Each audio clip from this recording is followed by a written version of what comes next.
In Walmart's Who'Knewville, everyone ready their cart. Amazing Black Friday deals are about to start.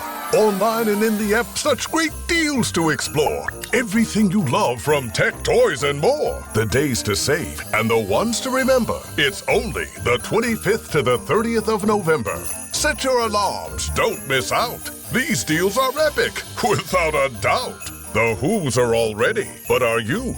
Walmart Black Friday deals await. Who knew? Hello, I'm Diane Morgan. If you know who I am, you know who I am. If you don't, who cares?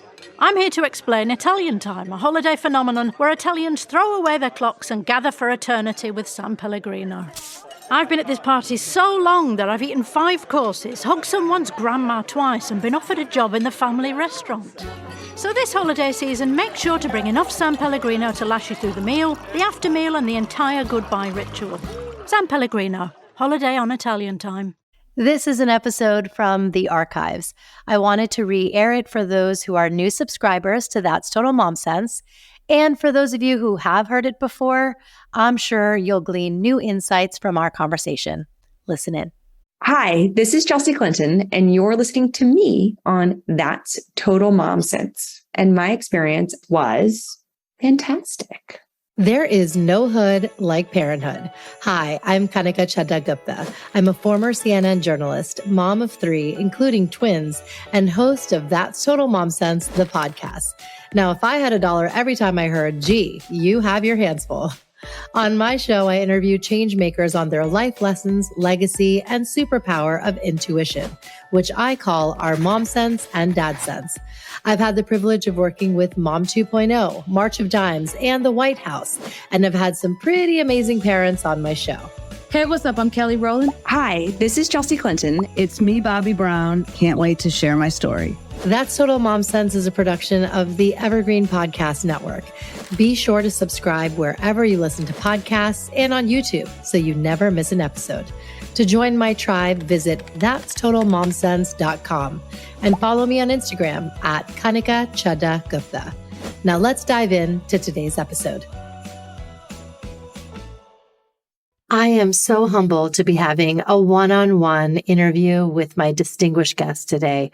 She is a thoughtful leader, author, educator, global public health advocate, and philanthropist who was blessed by destiny and has been fueled by her conviction to change our world for the better and motivate our kids to do the same.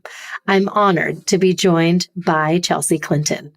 Chelsea Victoria Clinton was born in Little Rock, Arkansas as the daughter of Bill Clinton, the 42nd president of the U.S., who served from 1993 to 2001, and her mother, Hillary Clinton, U.S. Secretary of State from 2009 to 2013, and formerly New York Senator. Her parents sent her to public school where she skipped 3rd grade, and at 12 years old, she entered the White House. She went on to study at Sidwell Friends, a private school in D.C., Stanford University, the University of Oxford, where her dad was a Rhodes Scholar in 1968, and Columbia, and has earned her bachelor's in history, master's in public health, and PhD in international relations. She's published several books. Her first was It's Your World, Get Informed, Get Inspired and Get Going, Governing Global Health, Who Runs the World and Why? The children's book series, She Persisted, with women who changed history in the world of politics, sports, the arts, and science. Start now. You can make a difference. Don't let them disappear. 12 endangered species around the world. And welcome to the Big Kids Club, what every older sibling needs to know.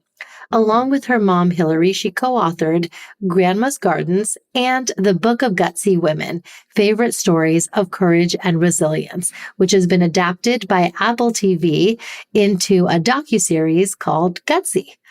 Chelsea lives in New York with her husband, Mark, and their 3 kids.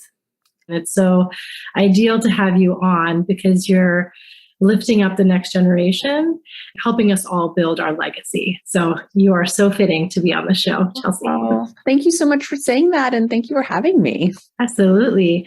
I'll tell you a little backstory. I grew up in Maryland in DC, and I remember going with my mom and family members to the Easter egg roll.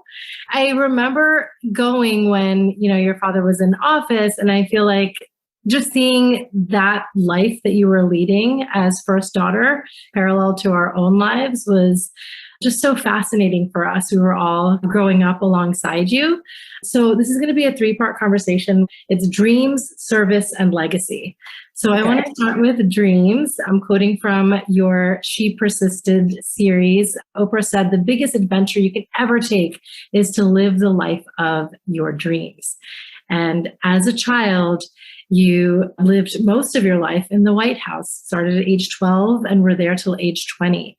So what was it like for a young Chelsea, such an impressionable age, to be in the public eye and be in public service at such a young age? Oh, goodness. Well, when I was very little, my dad was governor of Arkansas. And so certainly not in the public eye at a kind of national scale, although very much kind of in the public eye at a state and certainly a more local level.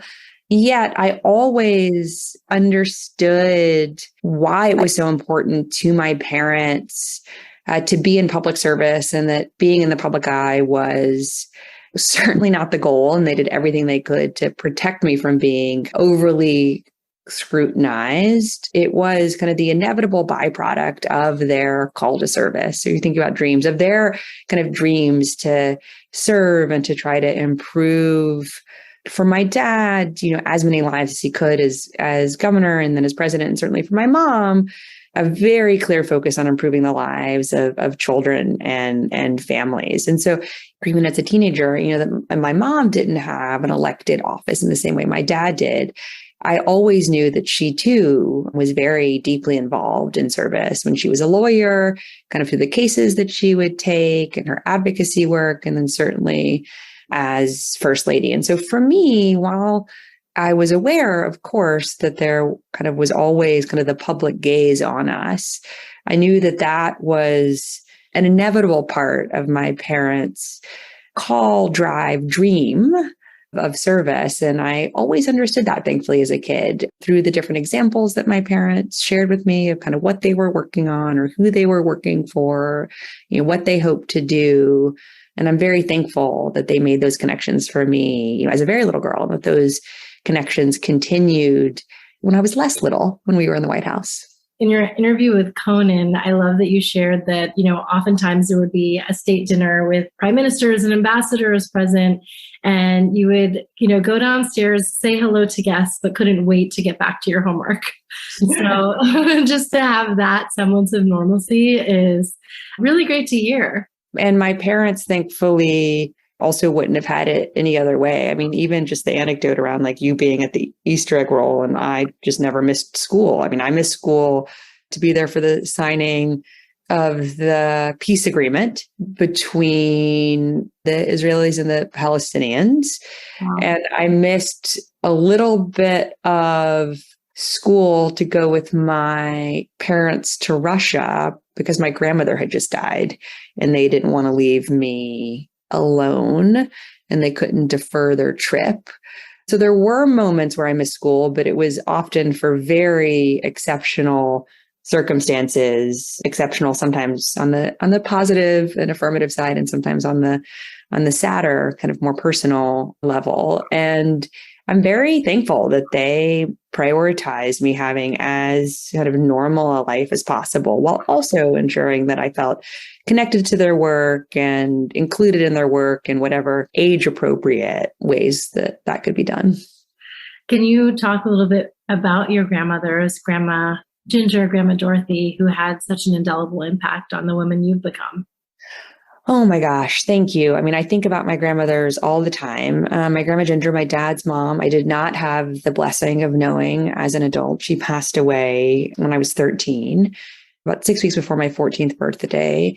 She was such a colorful character and always up for kind of feeding my curiosity and going on adventures together, and yet so rooted in the importance and the imperative of being kind and being kind of as generous as anyone could ever be. And I am so thankful all the time I spent with her and just wish that I could have had more time with her. And then my Grandma Dorothy, I was so lucky, so blessed to know for the first 31 and a half years of my life. And she played a huge role in my life. I mean, I still think, what would Grandma Dorothy think about this question? Or what would she recommend? Or what questions would she be asking about this question or this, opportunity? And, both of my grandmothers practiced what one of them called like the ministry of showing up. Like they just always showed up. They always were there, not only for me and for my parents and my uncles, but also, for their friends, for their communities. And so just such examples of a life full of love and purpose, and also very much rooted in their own ways of service, at a more local level with their local community organizations, with their churches, with my Grandma Dorothy, her local Girl Scout troops, but still very much to whom much is given, much is expected, and kind of what that may mean over time may shift, but that call is always there. So I am so thankful for them in my lives. I think about them all the time and miss them every day. With your Grandma Dorothy, I mean, she was a self-made woman, and to think that, the rights of suffrage for women, she was there when that was granted and then got a chance to vote for her daughter. Yet also that you can never take anything for granted. I think partly because she and my Grandma Ginger were such kind of self-made people, certainly had a respect for hard work, but also didn't think it should be as hard, and always had a real appreciation for the need to invest in more kind of rights and opportunities for people who historically have been excluded, certainly including, but not only women. So the second segment is service, and in She Persisted, you share the story of Lima Gabowi, who is a trauma counselor during the Civil War in Liberia. And she said, the more I did, the more I could do, the more I wanted to do, the more I saw needed to be done. And I feel like that really captures what service is about. And your parents have dedicated their lives to service. And now you're doing the same. I feel like you're truly building up this next generation to understand what it means. I have some of your books here. My kids are just learning to read, and I cannot wait till they read It's Your World and start now, because it's really galvanizing the youth in what they have the power to do. I want to just talk about how we are living in this, what feels like a dystopian society with this ongoing pandemic. We've seen the worst: racism, gun violence, police brutality, female rights being rescinded, lack of universal childcare, corruption, climate crisis, the list goes on. But you stay optimistic. How do you do that? I think about something a lot that Jim Kim, who was one of the founders of Partners in Health, then was the president of the World Bank. So, very much had dedicated a huge portion of his life to trying to bring healthcare, good healthcare with dignity to places that historically had had very few, if any, healthcare services, healthcare workers, healthcare options or opportunities. I'll just never forget, years ago, I heard him say that optimism is a moral choice.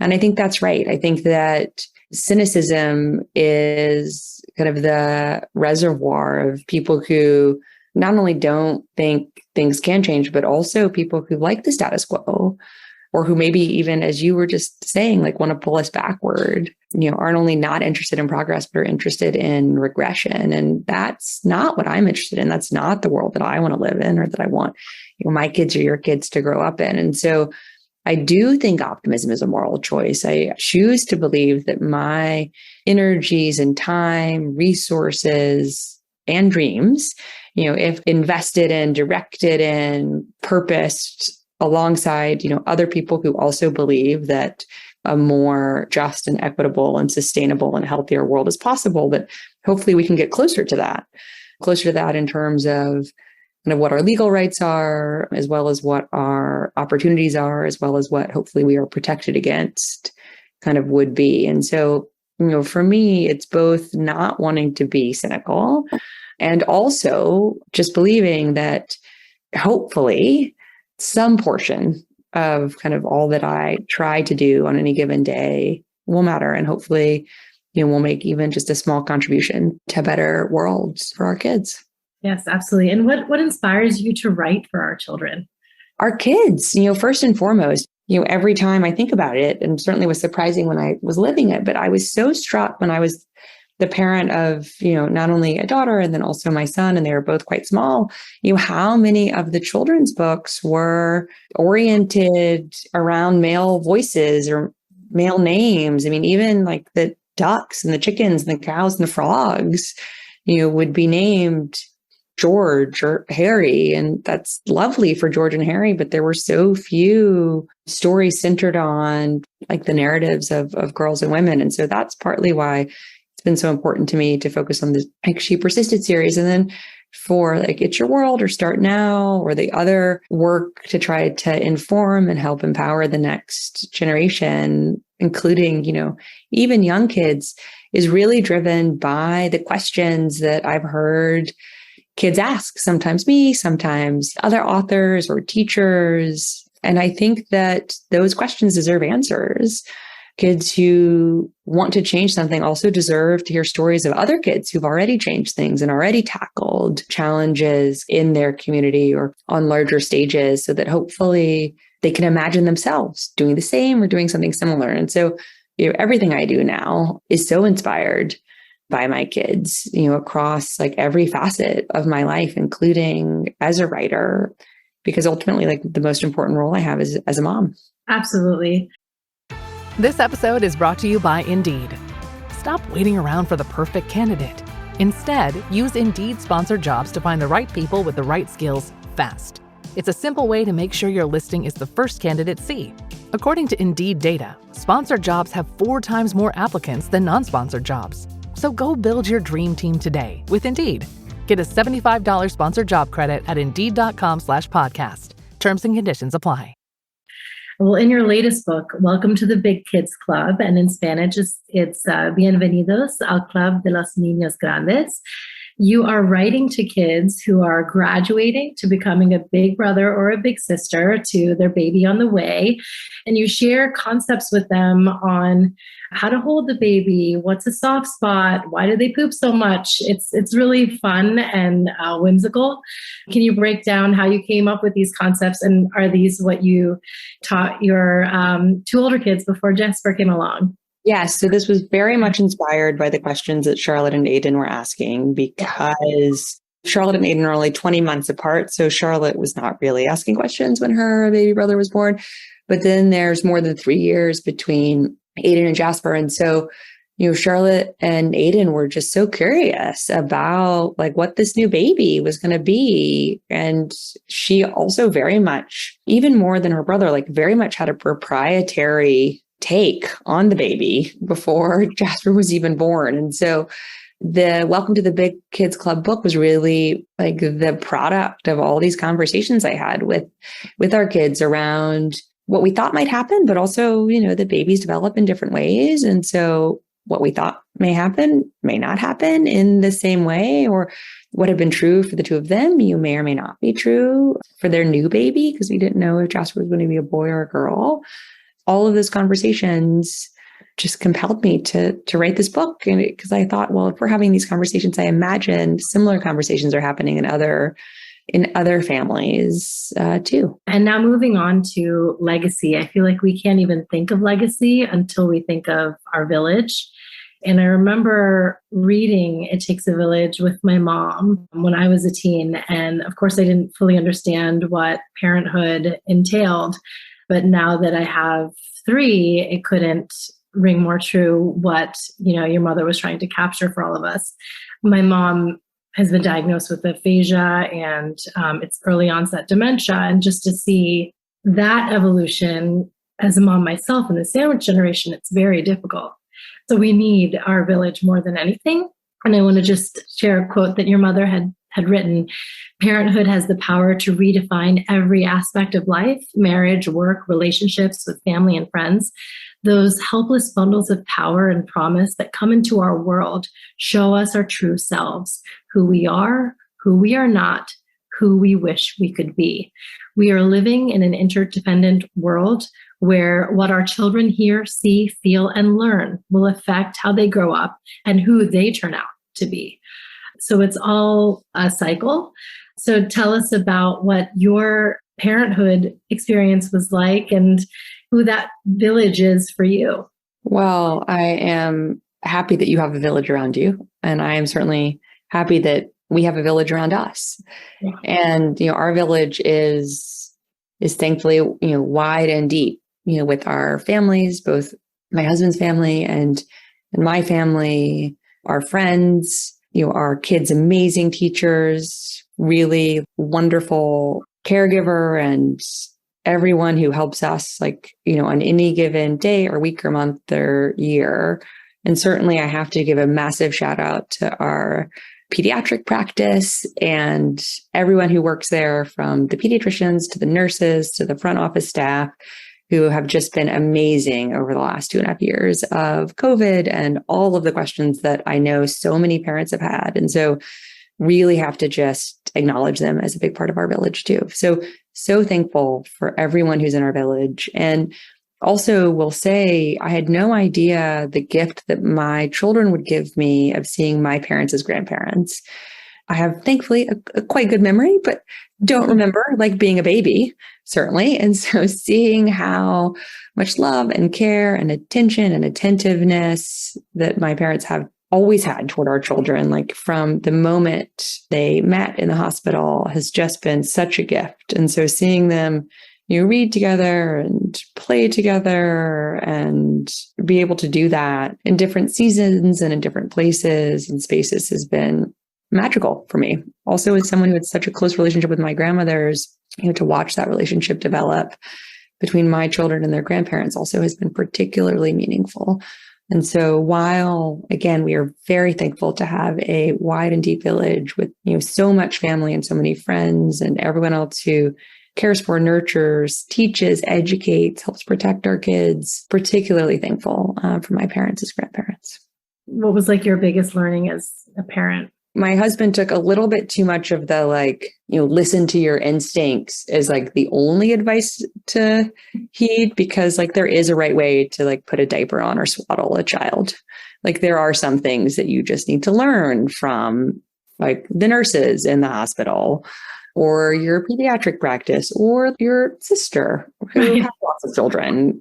Thankfully, again, because we've had such a robust village and have had such wonderful advice and community, I think thankfully that helped preempt a lot of the challenges that otherwise, we would have had, or that people who don't have. I mean, my husband's one of 11. And he's the 10th of 11. So many of his sisters and brothers, had already had children, many children, many different stages of life. And thankfully, my parents have been really engaged and involved. But I do think kind of the funny learning was when Charlotte was very little, and he was why can't I figure this out? And I'm because you need someone to teach you. Right. Okay, a quick rapid fire round. I'm going to start with questions that my kids posed for you. My daughter, so every birthday she gets gifts. She donates half of them to kids' charities that we belong to. Is there any other way that she can help, share and help those less fortunate in our community? She wants to know. I don't know enough about kind of where you live, but certainly, in New York City, there are ways for even relatively young kids to get involved with food repacking and food donations, not only around, Thanksgiving or the holidays when a lot of people may be engaged in that work, but also, in the spring or the summer or the autumn. And you don't have to be, too big or too strong to be able to sort out potatoes or apples and bag them to be able to then have them picked up by families who otherwise you wouldn't be able to access fresh fruit and vegetables. So that's, I think, one way that she could help if that is an option. That's so great. And it's something that we should do year round, of course. My son, who's a dinosaur aficionado in the home, he wants to know who would win, T-Rex or Parasaurolophus in a duel. It's probably Parasaurolophus, but as someone who loved T-Rexes as a kid, I have to go with T-Rex. Yes. Back to the OG dinosaur. Yeah. And how do you recycle with your kids? My other twins, so I have boy-girl twins, and then my younger one. So my one twin said, he loves recycling. Do you do that with your kids? Compost, that sort of thing?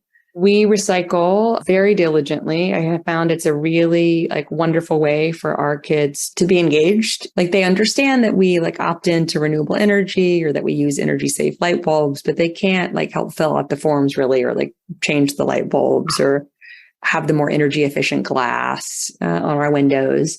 But they can help break down the cardboard boxes and put them in the right bin and put the wash out the yogurt containers and put those in the right bin. And so, yes, they are very involved with that. That's awesome. Is there a book that changed your life? 50 Simple Things Kids Can Do to Save the World. Absolutely. I read it when I was, 10 or 11.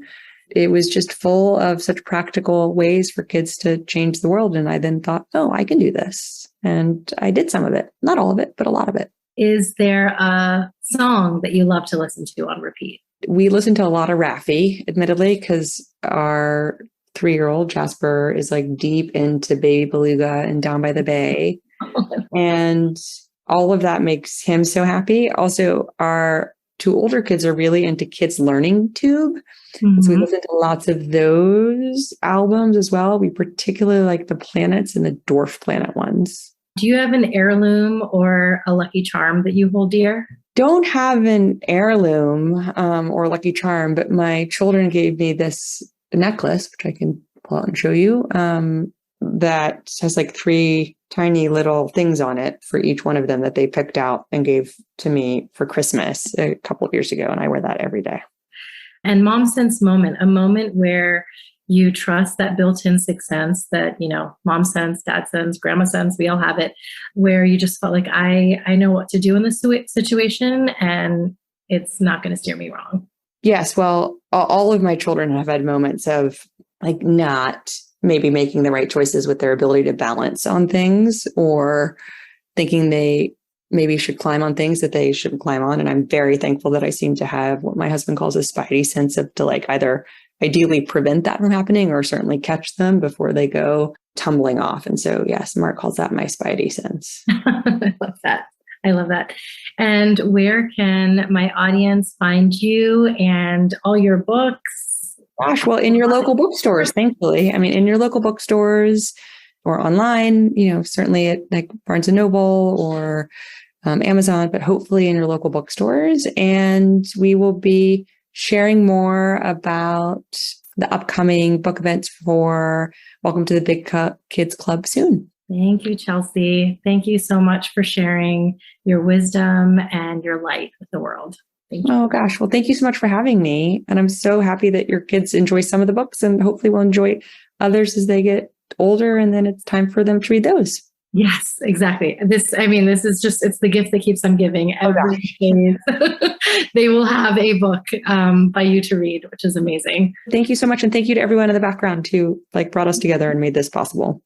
Thanks for listening to today's episode. I hope you got some great takeaways from our conversation. Join my community by logging on to that'stotalmomsense.com. If you haven't already, please subscribe to That's Total Mom Sense, the podcast, wherever you listen, and be sure to rate and review. On socials, my handle is at Kanika Chadda Gupta on Instagram, Threads, TikTok, and X. You can also find me on LinkedIn. My episode videos are on YouTube and YouTube podcasts with highlights on YouTube Shorts. Write to me at that'stotalmomsense@gmail.com. My team and I read all your pitches and feedback and are so glad to be in touch. Remember, always trust your mom sense and dad sense. Stay strong, super parents. See you soon.